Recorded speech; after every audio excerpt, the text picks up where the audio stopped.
Hey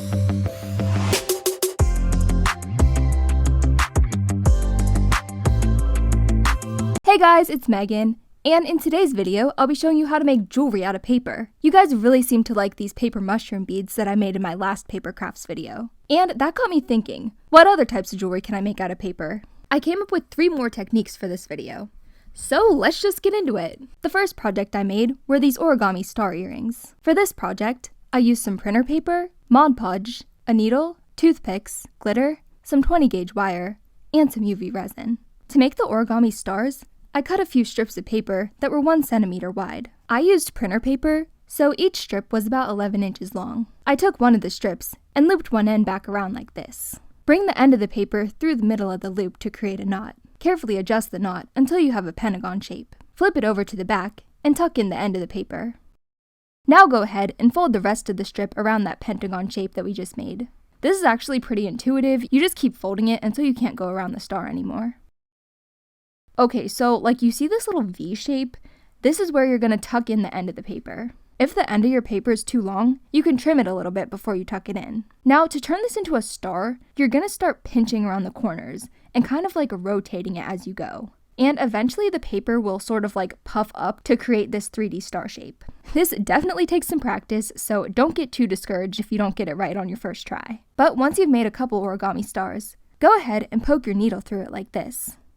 Take the needle out, then slide the star onto a toothpick.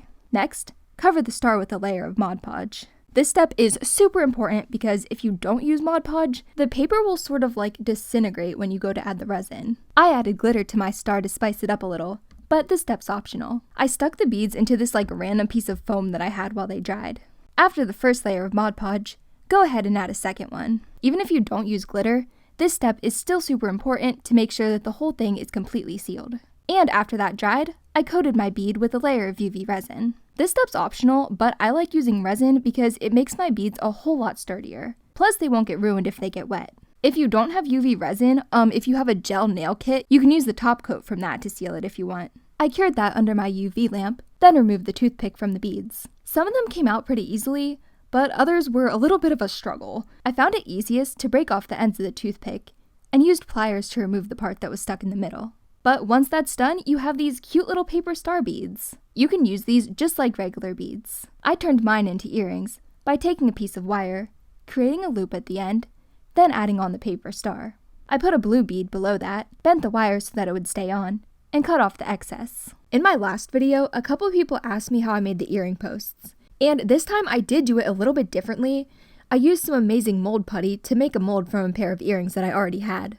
I filled the mold with polymer clay, cut off the excess, then added another wire loop to the bottom of the clay piece. I used some translucent liquid Sculpey to secure the wire, and baked it according to the package instructions. I used more resin to attach the earring post to the back of the clay, and covered the top with resin as well. To finish the earrings, I used a jump ring to hang the star from the post.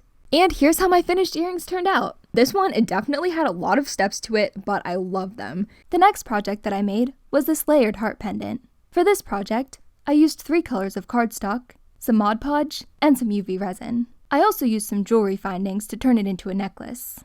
This pendant was made by gluing a bunch of layers of paper together. You can make these in any shape that you want. I designed and cut this on my Cricut to make it a little bit easier, but you could definitely cut this by hand as well. It just might take a little bit more time. I made my first heart the size that I wanted my necklace to be, which was a little bit over 1 inch. I copied and pasted that, then shrunk it down a little bit. If you're cutting these out by hand, just make each heart a little bit smaller than the last one. And if you want like an easier shape to do, you could do circles, squares. I think a diamond shape would be cute too. I didn't change the color every time. I would do about 3 layers of the same color and then I would switch it. But again, this is totally up to you. I ended up doing 20 layers of paper altogether, but you might want more or less depending on how thick your paper is. Once I was happy with my design, I cut out the hearts using my Cricut maker. Like I said before, you can totally cut this out by hand. I just like using the Cricut because 1, it makes it look a little bit more professional, and 2, I'm also a little bit lazy, so work smarter, not harder. But once all my hearts were cut out, I started sticking them together with Mod Podge.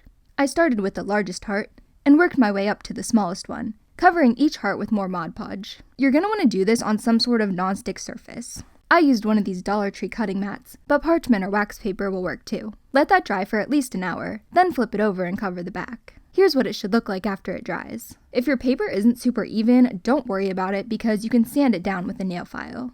And here's what it should look like so far. Add a second layer of Mod Podge to the front and back after you sand it, then cover the charm with some UV resin. I like to start on the back first. I used an old paintbrush to spread out the resin, then added a loop that I made from this thick wire stuff that I got from Hobby Lobby. And obviously most people don't have this, so you can also use thinner wire, or you could use these things which are called bales. Really anything, just make it work, I believe in you. But either way, I cured that under my UV lamp, then covered the front with some more UV resin. Oh, gloves also would have been a good idea here. I'm pretty sure you're not supposed to touch this stuff, but it's fine. If you end up with bubbles in your resin, you can very carefully use a lighter to pop them. I swear, every time I do this, I feel like, I'm gonna have to stop, drop, and roll, but so far so good. So I wanted to turn this into a necklace, so I slid it onto a gold chain, then added a jump ring and a lobster clasp to either end. And here's how my finished necklace turned out. I am seriously obsessed with this. I think this is so cute. It's like a little Powerpuff Girl heart.